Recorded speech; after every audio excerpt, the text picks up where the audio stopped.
Bonjour, je suis la candidate de la France Insoumise sur la 2e circonscription du Gers. Nous sommes aujourd'hui réunis devant l'hôpital de Condom pour parler du risque de disparition de nos urgences.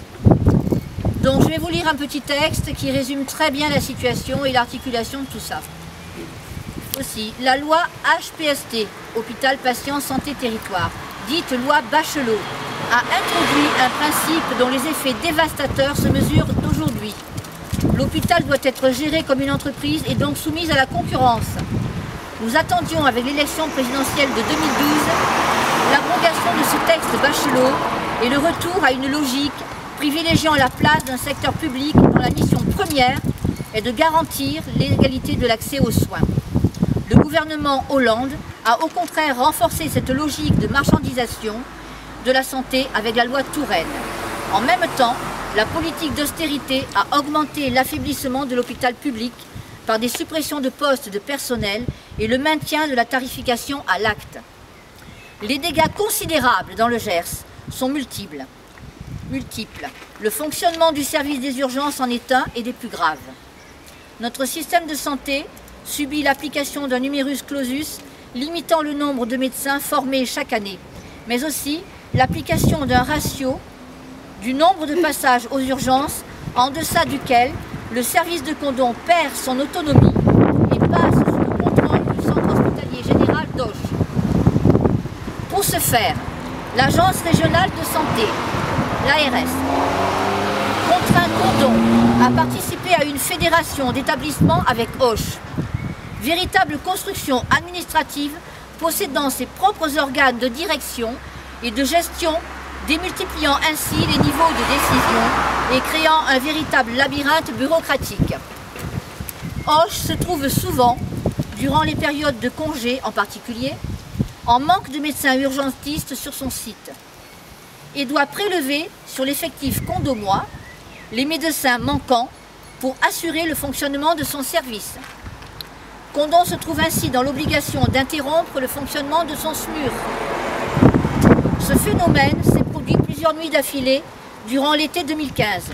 Aujourd'hui, c'est cela que nous redoutons, que cela se reproduise non seulement en période estivale, mais tout au long de l'année.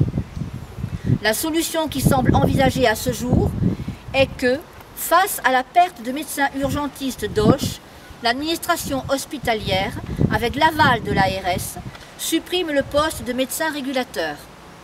Celui-ci rejoindrait alors le SMUR. La régulation serait confiée à une personne seule de 19h à 9h du matin, qui ne pourrait s'éloigner une seconde du téléphone durant cette plage. C'est complètement irréalisable. Le SAMU de Toulouse prendrait le relais et c'est donc le SMUR 31 qui pourrait intervenir sur le Gers.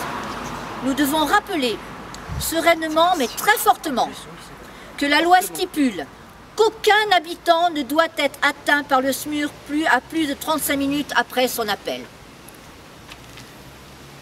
Dans ces cas-là, nous savons très bien que les pompiers seront souvent appelés. On le voit, ces dispositions, soi-disant transitoires, seront pérennisées en septembre, à l'issue de la période d'essai, et ainsi, ils géreront la pénurie à leur façon. Le système aura fait son travail. Nous avons ici une démonstration concrète de la nocivité des lois votées sous le gouvernement socialiste dans la continuité du gouvernement de droite précédent. Malgré les multiples appels à réagir des organisations syndicales et comités d'usagers, rien n'a été fait. La conseillère départementale, de surcroît députée, a même proposé le démantèlement de l'organisation départementale avec le contrôle des urgences condomoises par Agen, prenant ainsi le risque de mettre en péril l'existence de l'ensemble du système des urgences gersoises. La mobilisation d'aujourd'hui rappelle le droit des Gersois à bénéficier d'un service d'urgence au niveau de leurs besoins réels et non répondre à une logique concurrentielle et comptable. Nous insistons sur un principe républicain essentiel. Les élus se doivent d'assurer l'exercice de l'autorité née du suffrage universel et ceci au service de tous. Oui. Bravo. Merci.